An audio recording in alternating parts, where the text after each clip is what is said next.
Je vais terminer par le président Moussa Dadis Camara.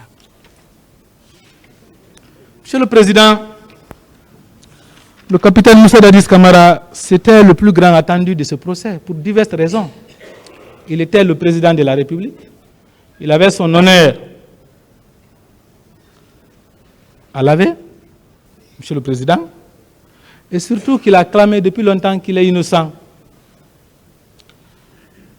Mais, première chose curieuse, dès que le procès a été proclamé, avant même l'ouverture de l'audience, ses avocats ont déjà fini de plaider sur les réseaux sociaux. Le capitaine Moussa Dadis Camara est innocent, il n'est pas coupable. Sur les réseaux sociaux, avant même l'ouverture du procès.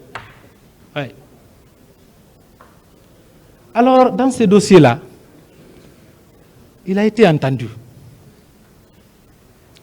Durant plusieurs jours, plusieurs semaines, lui qui disait qu'il voulait tant ce procès-là, il a toujours tourné autour du pot. Il n'a jamais voulu parler de ces événements-là. Il a parlé de tout. Il a eu toute la liberté ici. Et même quand vous lui posez des questions, il répond par autre chose, Monsieur le Président. Et quelle est sa ligne de défense? Sa ligne de défense, moi je suis rentré de l'Abbé, c'est tard la nuit, mon chef d'opération m'a informé qu'il y aura manifestation demain, j'ai appelé M. Sidi Touré, la ligne n'était pas bonne, le lendemain j'étais couché, c'est lui qui est aussi venu me réveiller pour me dire qu'il y a un massacre au stade. C'est tout. C'est tout. Monsieur le Président, mais un procès pénal, c'est les détails. C'est les détails. Je commencerai par remercier le commandant Toumba. Les actes positifs, il faut les reconnaître. Il y a des éléments dans ce dossier-là, Monsieur le Président, qui prouvent suffisamment que le capitaine Moussa Dadis Camara, il est le concepteur, il est l'acteur, il est le réalisateur, il est le metteur en scène de ce massacre. Il est tout. Tout dans ce dossier-là, Monsieur le Président. Tout. Tout d'abord, les hommes en flèche, vus chez Gono Sangaré, les coris qu'ils portaient, l'art vestimentaire qu'ils avaient, curieusement, c'est les mêmes hommes qu'on a vus au stade et c'est les mêmes hommes qu'on a vus au camp Alpha Yaya Diallo faire la saga toute la journée du 28 avec la population de l'Axe, les attaques, aller-retour. Les mêmes hommes, Monsieur le Président. Deuxièmement, il est constant qu'il avait fait venir la milice de Kalea au camp Alpha Yaya Diallo. Ça, c'est avant le 28 septembre. Et c'est le siège de la présidence de la République. Autre chose, ces miliciens-là sont venus au stade, pas dans les véhicules privés. Les cars de la Sotragui, les véhicules du gouvernement guinéen, n'ont pas quitté la brousse. Ils ont quitté le camp Alpha Yaya Diallo, siège de la présidence, pour venir. Monsieur le Président, il est constant que les ordres, il les a donnés. Ordre de mater et qu'il regrette. Ça, il était en colère ces jours. Tous ceux qui l'ont vu l'ont reconnu. Et ça n'est pas venu seulement du commandant Toumba. Escobar est passé ici, il a dit, le président Dadis a crié, allons-y, ils n'ont qu'à nous tuer tous. Et quand un président dit à sa garde, ils n'ont qu'à nous tuer tous, ça veut dire quoi? Que ces gens qui sont au stade là, ce sont mes ennemis. Allons-y, ils vont nous tuer tous. Est-ce qu'ils sont venus au stade pour tuer quelqu'un? Autre élément important, Monsieur le Président. Le président, il s'est beaucoup accroché à la thèse du complot dans ces dossiers-là. Mais, ceux qui sont venus commettre le massacre, ces miliciens-là, sont revenus au camp Alpha Yaya Diallo, à la présidence, blessés et avec les choses volées. Il a vu. Il n'a rien fait. Blessé et avec les choses volées, il a vu. Les militaires qui sont venus commettre ces crimes-là sont revenus au camp Alpha Yaya Diallo, s'asseoir autour de lui, dormir tout tranquillement du sommeil du juste. Personne n'est inquiété. Vraiment personne. Ces jours-là, le casernement des militaires ayant été ordonné, si le président savait réellement qu'il y a l'ULIMO et les rebelles qui ont été envoyés par ses ennemis, la solution était simple, et je sais qu'il allait le faire. Il allait ordonner la fermeture de tous les camps militaires et le contrôle qui est à l'intérieur du camp, qui ne l'était pas. Il allait ordonner la fermeture du camp Alpha Diallo pour contrôler qui n'est pas à l'intérieur, puisqu'on avait demandé à tout le monde de rester au camp. Si c'est les rebelles qui étaient venus, ils pouvaient même ce jour-là ordonner le confinement de toute la ville de Conakry et ordonner le couvre-feu pour les rechercher. Il n'a jamais fait ça.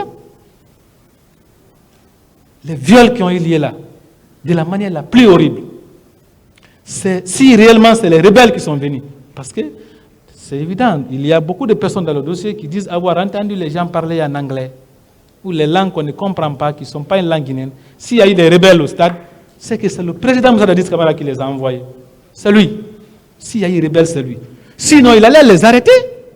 Et les rebelles vont venir massacrer les gens au stade. Les rebelles envoyés par vos ennemis, votre propre homme de main, votre instrument principal, le capitaine Marcel est là. Il est là. Il ne fait rien.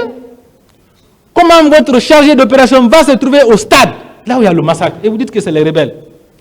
Votre chauffeur au stade, ceux qui étaient avec vous le matin, se trouvent au stade. Après, ils reviennent, rien ne sort.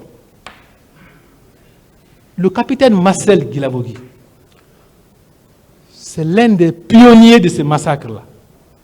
Aucune inquiétude. Rien n'a été fait, Monsieur le Président. Il ne l'a jamais arrêté.